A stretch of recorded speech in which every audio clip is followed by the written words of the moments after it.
So welcome, Al Dellibovi. Well, welcome, Nan. Nice to be with you. Al, you served on the Housing Commission of the Bipartisan Policy Center. Tell us about that experience. Well, it was an interesting experience, as so many Washington-based experiences were. It was an attempt to look forward and come up with recommendations that would be passed on to policymakers. Hopefully, they'd be adopted. In our case, they still haven't been, but they're there. We really focused largely on what to do after Fannie Mae and Freddie Mac's takeover, been taking over by the government, and that was a big part of the focus of the commission's discussions. And it's now a number of years later since the report was issued, and no action has been taken. So maybe in this next new administration, we'll see something happen. Maybe so. Now, you have been honored as a fellow of the Academy of Housing and Communities. And that means that you have had a lot of contributions in the housing and urban development area. Now, one of your friends from the HUD era said, Big Al is the epitome of deputy secretaries and deservedly changed the title from under secretary to deputy secretary. So what are some of your recollections of your service as deputy secretary of HUD? Well, the deputy secretary, or the undersecretary as it was before I guess I was both. I was the first deputy secretary. Congress actually changed the title, and that was in recognition of their belief that the number two person should be the number two person, clearly, and the chief operating officer of the department. You know, I've been a deputy secretary at HUD. I was the deputy administrator at the Urban Mass Transit Administration and the Reagan administration. Then I became the administrator. So I've done them both. And, you know, ultimately the deputy's job is totally dependent on what the secretary wants you to do. You have virtually identical titles and responsibilities in the statute, but the shared responsibilities are only shared to the extent that the secretary wants to share them with you. Jack Kemp asked me to come over to HUD because he wanted somebody to be running the day-to-day administrative nuts and bolts of the organization while he operated on a higher level with the Congress, with policymakers, trying to enact his vision for housing and urban development.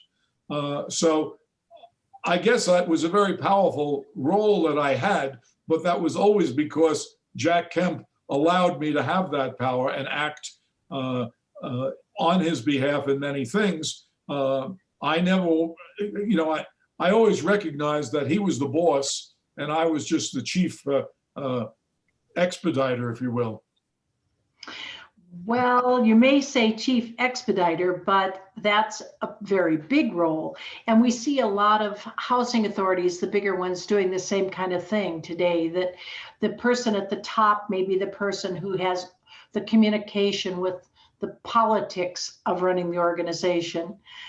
But the day-to-day operations are often done by the deputy. And it sounds like it's the same agreement in a sense. And I think it's a wise decision of power. What do you think? Well, it worked well for us. We were a great team. I think we both enjoyed each other, worked well together. And it was a tribute to Jack Kemp, who had a vision when he came to HUD. He called it recapturing the American dream. It was something that was very important to him. He had come off a presidential campaign in 1988. So when he came to HUD in 1989, he was filled with ideas. Jack was always filled with ideas, but he had some specific ones that he wanted to carry out at HUD. We translated those into 6 priorities, which we set as the goals for the team that we recruited. And our vision was all about realizing those priorities in order to recapture the American dream. Can you remember some of those priorities? Well, you know, it's been almost 30 years, and I would say at the time, how could I forget? Although what we did was we printed up these little cards, and we gave each of the employees in HUD one of these pocket cards to carry around in their wallet.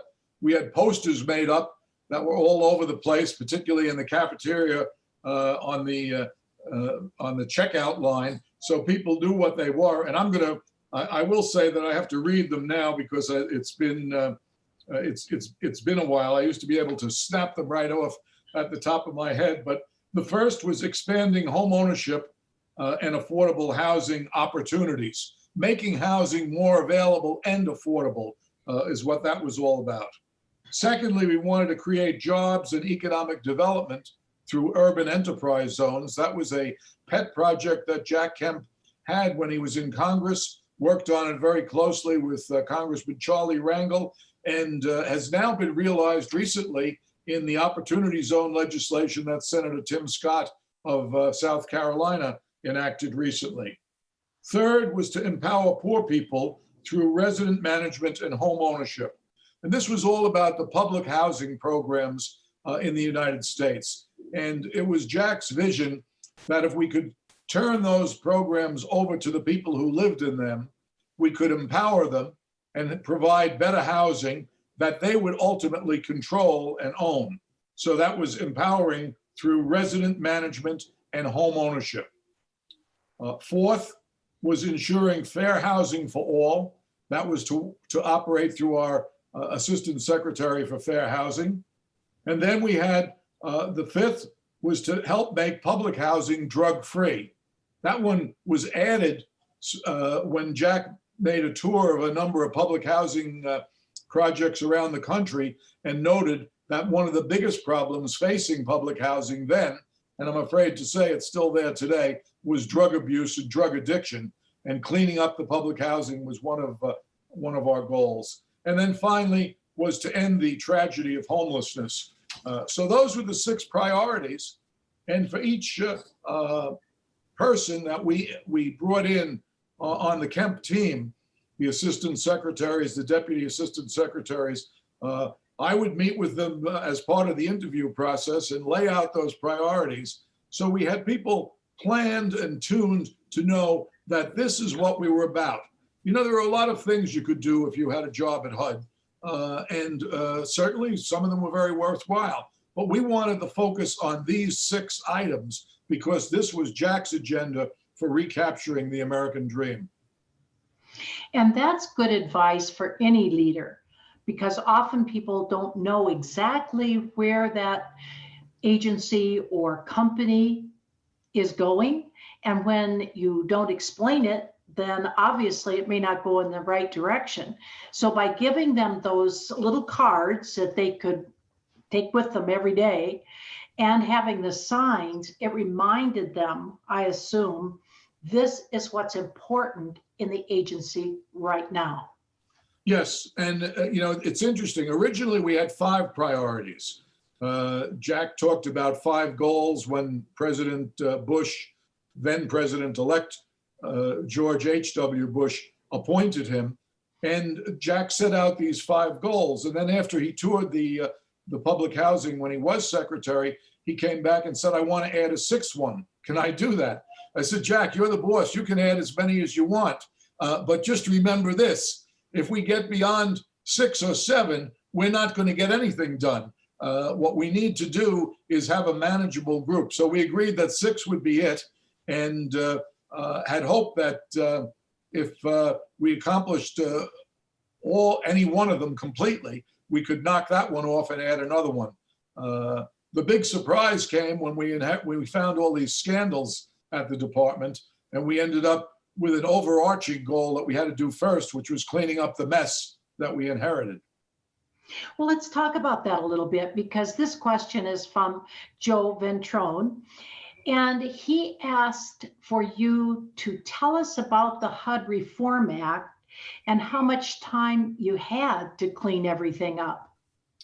Well, what happened was round about 2 months after Secretary Kemp was sworn in, and before I was confirmed by the Senate, I met with the Inspector General of the department, and he laid out a number of ongoing investigations and problems that they had. And there were very serious problems. There were audit findings that had been ignored. Some 3,300 of them there was a backlog of that. So there was waste, fraud, and abuse.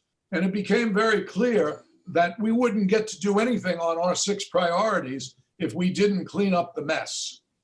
So we tasked the entire team that was then assembled to work on this project. Frank Keating, who was our head of the general counsel of the department, really spearheaded this effort internally to come up with rule changes, recommendations, and legislative changes that needed to be enacted. And we put that together in record time. And then Secretary Kemp went up to the Hill, and there was a great advantage to his being a former congressman because he had friends up there, and he had people who were confident in Jack and his ability to do things. And we laid out this agenda, and the Banking and Housing Committee, was headed by Henry Gonzalez at the time, adopted it in record time. I really now, I can't remember exactly when we sent the bills up and when we got them adopted, but it was very, very quick. We had the decks cleared by late September, and then went on to managing the department the way we wanted to. It was a long process to clean up, but at least we had the legislative framework in place. And we had cooperation on the Hill staff, Democrat and Republican, Senate and House. Everyone worked with us because the reforms that Jack put together and sent up made good common sense once they were laid out. It was a far different cry from what I see in Washington these days, by the way, because we had bipartisan, bicameral action together to fix a problem, and it was done in record time. When we had the HUD Reform Act, did that focus on just reform within the HUD operation, or was it also reform of the owners and managers that owned and operated Section 8 and the housing authorities that had both public housing and Section 8? Well, the answer was follow the money. You know, if you look at HUD, essentially it is a monetary transfer program. Money is provided for various functions of housing, community development. And what we did in the HUD Reform Act was make sure that the spirit of that reform followed the dollars as they were going out. So we created things like competitive awarding of funds so that you could eliminate the favoritism, the political selection of projects. And we had that carry through to all of the programs, and hopefully right down to the housing authorities. Keep in mind, however, that the housing authorities were largely creatures of the states and local governments. So the only control we really had over them was the purse strings, which was significant. Very true. Now, another question from Joe is that HUD is now 55 plus years old. What do you feel is its future? And he wants to know the answer to these kinds of questions. Has it outlived its original purpose? And should it continue to exist in its current form? Well, of course, you know, the purpose of HUD and its structure has been debated since its very creation. And it's interesting to note that, in a sense, I was at the creation of HUD in a very indirect way, because in 1965, when the legislation creating the department was enacted, Congressman John Lindsay was running for mayor of the city of New York. And I was his driver and campaign advance aide during that time. And as it happened, there were two occasions when I brought him to LaGuardia Airport to catch a flight to Washington, and then picked him up later that evening when he returned, both having to do with HUD.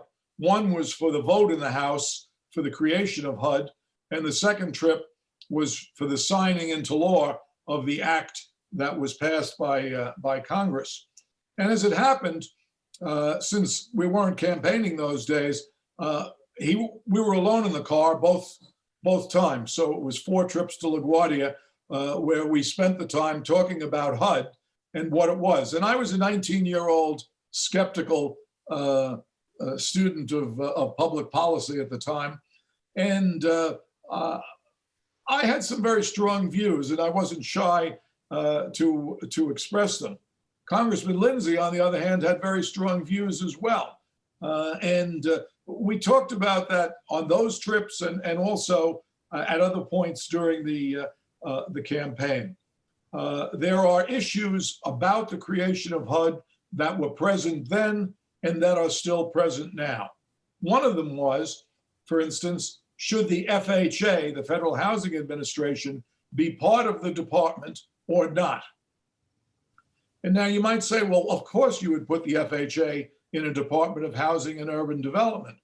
But if you thought that the challenge for the Department of Housing and Urban Development was dealing and combating the problems that cities were having, problems in the streets, street crime, drug addiction, lack of jobs, those kinds of things, you might say, well, that's not as housing related as it should be. And there are people who said, even when I was deputy secretary, we spend too much time dealing with the FHA and not enough time dealing with the community development programs, for instance, or fair housing or whatever. I guess what I'm saying is, from the inception, there's been a debate about what the department should do and how it should do it. My response to the question is this: as long as there's a big problem, we need a big solution, and we should be working on it together in whatever way is best. We have the structure of the department. Will that structure be modified? Yes, it's been modified a number of times. Will it be totally changed? You know, after the Bush administration, I guess it was during the Clinton administration, there came a time when there were some people in the House of Representatives and the Senate, I believe, who wanted to actually get rid of HUD altogether, get rid of the department. And, you know, I think that you're always going to hear about organizational changes and proposals to reorganize. There are some people who say that's the first thing that a new appointee does in Washington is to reorganize. There are others who say the first thing to do is blame the people that came before him. But whether it's the first or the second thing, reorganization always ends up on the agenda. To me, the issue isn't so much the structure of HUD, but whether the programs are working and how you make those programs work within the structure. I honestly don't believe that there is anything in the structure of the department that makes the programs more or less effective. What makes the programs effective and work is the people in the department. And what makes the people in the department function well is when they have good, clear leadership. And that's the political challenge. I think that's the challenge the new president is going to have, finding quality leaders who people will follow and get the job done. That sounds right on. Now, another request that we had was Conrad Egan, who requested comments on a variety of topics. So I'm going to give these to you and let you kind of choose what you would like to do and talk about.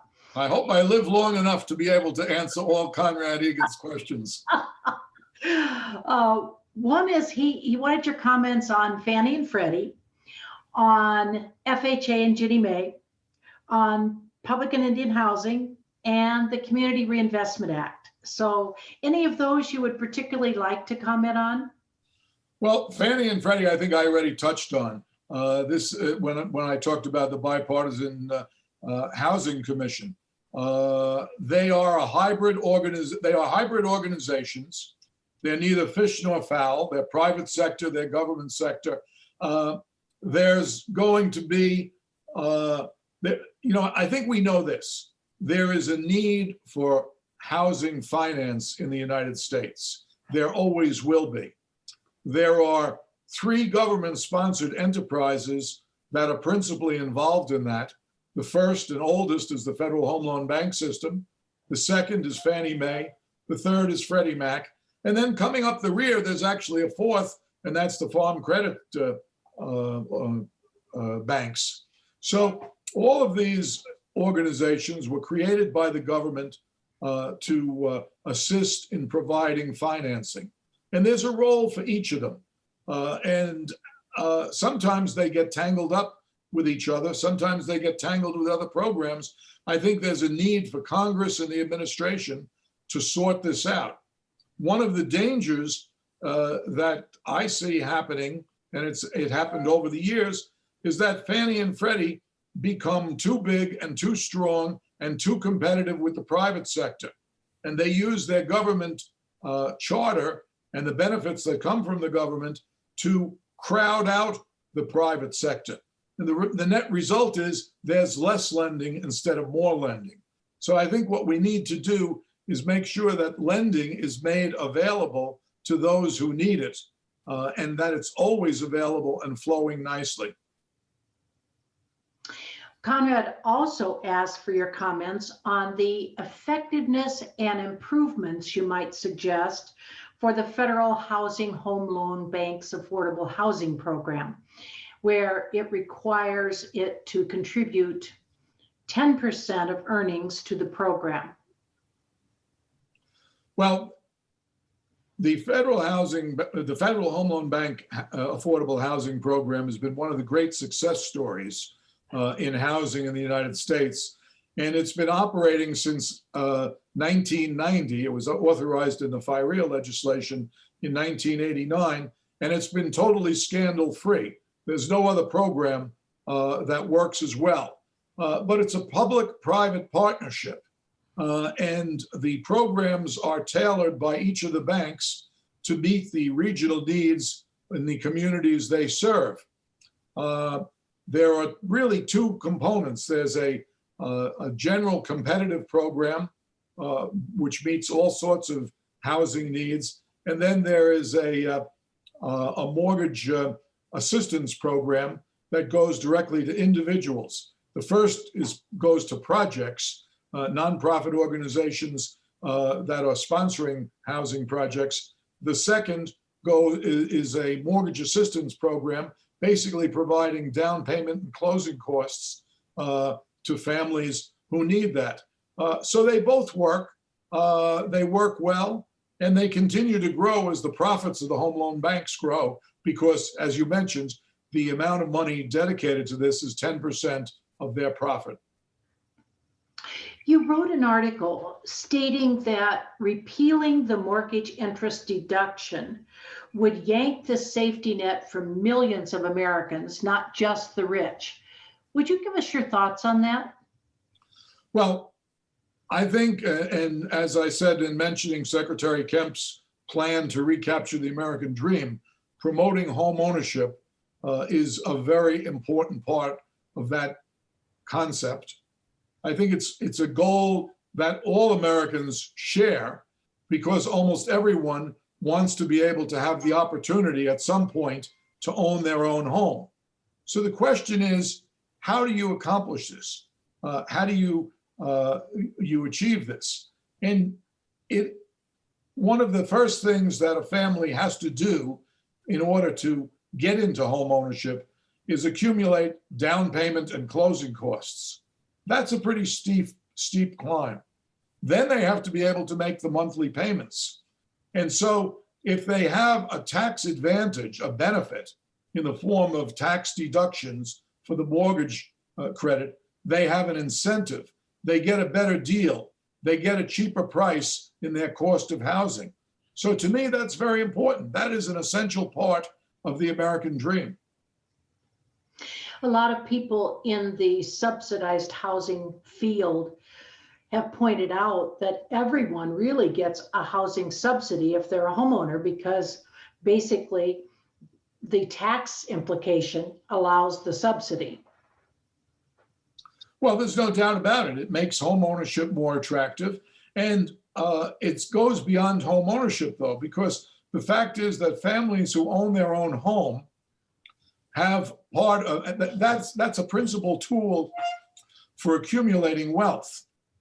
So when they get on to retirement, they may decide they no longer want to own their own home, that renting a house or renting an apartment is more appropriate for them, or owning a smaller home, but they have the nest egg that was created in terms of the equity in their single family home or co-op or condominium, whatever it was, that they can use as part of their retirement nest egg.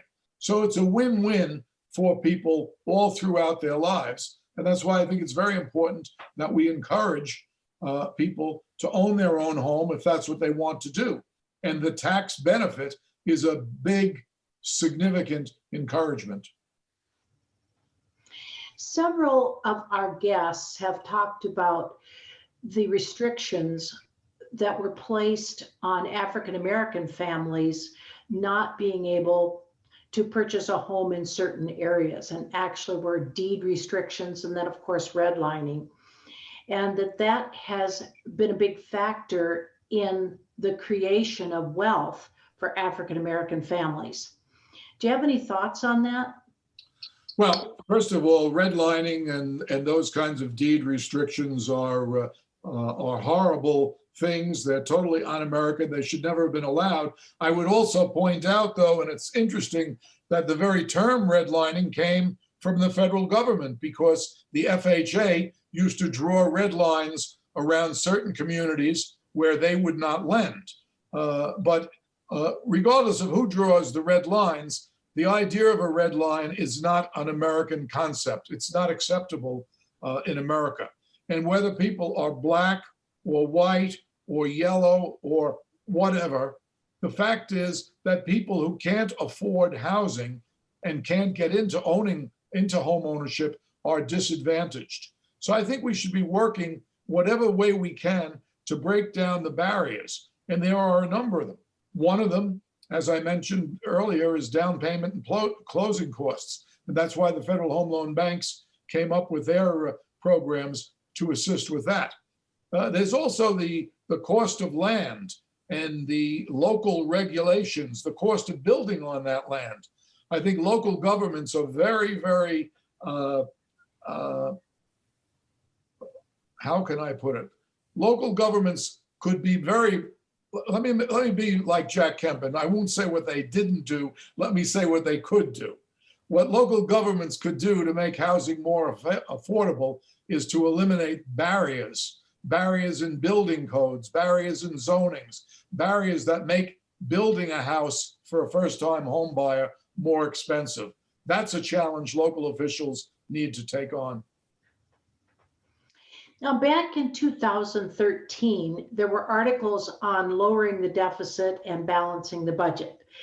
And even without COVID, has that philosophy been pushed back, do you think, currently? Well, budget deficits become, a concern at different times. I guess it's a matter of setting priorities. And in a time like this with COVID, people aren't going to be worried about spending too much money to get people healthy. When the people are back healthy and we are in a more normal economy, we can probably expect to see attention turning to the deficit once again, and deficit reduction being a higher priority.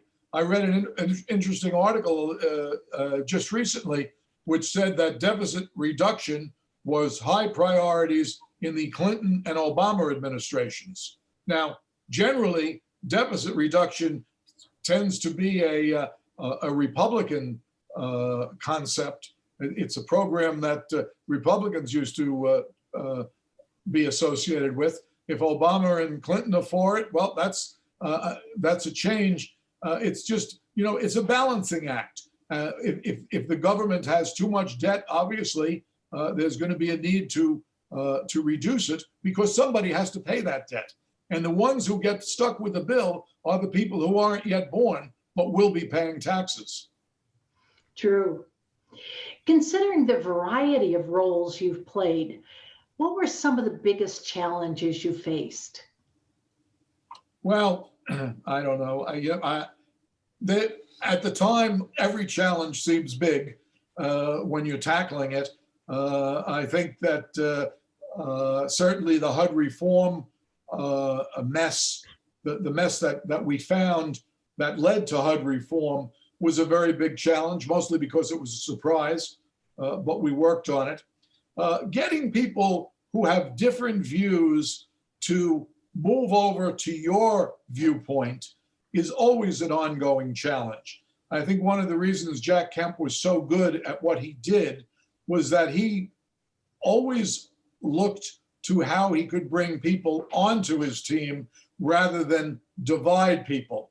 So whenever Jack came up with an idea, he always thought in terms of how could he sell that idea to somebody on the other side of the aisle? How could he make it a bipartisan idea that was supported by both sides? Well, let's talk about that a little bit, because bipartisanship does not seem to be very prevalent today. How do you think that is going? How are we going to get anything done if we don't have more communication, more collaboration? How are we going to do it? Well, I guess the first thing we should do is get rid of cable television and cable news commentators, because these people thrive on negativism. It's not news if it's not negative. Keep that in mind. So what do they put on the television? What do they put on CNN? Negative things. So a story of two congressmen working together to accomplish something, you won't find that on CNN or MSNBC. But a story about somebody robbing the bank, that's what you'll find, or somebody robbing the government, or people fighting with each other. So I think we really need to change the tenor of the debate and the discussion, particularly outside the political season. Jack Kemp understood that. Jack Kemp could be partisan. He was a very good campaigner in the campaign season. But after the election was over, after the votes were counted and people were sworn into office, he sought to bridge the gap across the aisle so that people could work together to get something done. I think that it's unfortunate that our campaigns, I mean, think of the one we just went through. Can anyone name anything that either candidate said they were going to do if they got elected? One guy was in the basement the whole time, slinging, things at the other guy. And the other guy was in the White House slinging things at the first. I mean, there was no program. There was no discussion of ideas. And I think part of the reason that the campaign was so gruesome to so many people was that nobody talked about what they were going to do. They only indicated what they were going to do to the other guy. There seemed to be a lot of animosity, and of course that reverberated throughout the country. And that's partly why we have a lot of the difference, I think, today. What do you feel is the biggest challenge in the housing and communities arena that we're facing today? Well, no issues were discussed in this campaign, as I said. So I can't say that, unlike other campaigns where housing wasn't discussed and other things were discussed, that's the problem. The problem is this: housing and community development are not top shelf issues. We don't hear about them at all. They're not on politicians' to-do lists. And that's an unfortunate thing. And until that changes, you're just going to be having the housers, if you will, the people who care about housing, sort of working at the margins on the sides. I wish whoever becomes the next HUD secretary very well. I wish them every success, but I can't imagine that they're going to be having regular meetings at the White House to talk about how to advance the agenda of housing and community development, because I think that agenda is going to be far, far down below other things, including COVID, including restoring the overall economy. And by the way, that is important to housing. The fact of the matter is that one of the things that Congressman Lindsay and I talked about so many years ago when I was his driver was the fact that the real way to improve housing, the real way to get people into better housing is to get them better jobs. But HUD has nothing to do with jobs, except the jobs that it's creating in the construction industry through its programs. But by and large, jobs are over at another department. And so if you look at these departments and say what should be there, you might say, well, maybe jobs, job training should be part of the urban development agenda at HUD. You could say anything could be part of it. You could put it all in there and make it one gigantic Christmas tree. The fact of the matter is that we're not going to get safe, decent, affordable housing for everyone until everyone can afford better housing. And that's the challenge, because they're going to be able to afford it, not because of a housing program, but because they have a good job that enables them to pay for the housing they're consuming. So I think you've probably answered Joe Schiff's question, which was, as a general rule, how will the change from a Republican administration to a Democratic one affect affordable housing and urban development? And I think I'm hearing you say, because it's not on anybody's radar for making changes in legislation, it may not be much different. Is that what I heard you say? I think, well, I think the results, the outcomes probably won't be much different. And in the 55 years of HUD's existence, we can, we are living with the outcomes. And in many cases, in many cities, we're seeing the same. We saw this past summer, the same kind of civil disobedience, the same kind of street disorders now that we saw in the 60s when HUD was created to combat that. So the challenge is still there.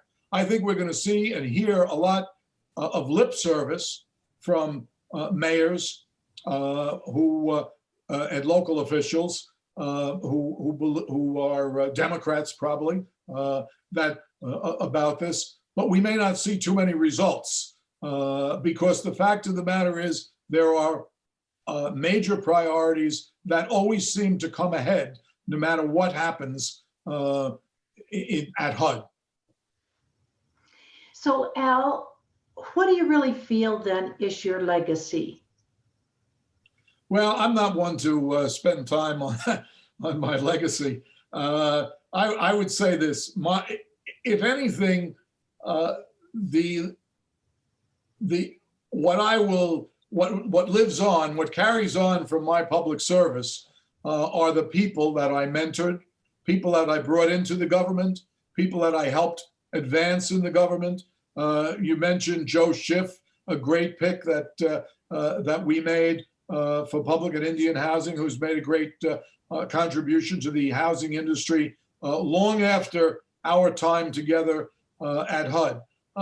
There are people there are countless younger people who we brought in, some as interns, some as young first-time government employees that have made contributions and continue to make contributions. So to me, that's really the most important legacy, that you bring along people who are, how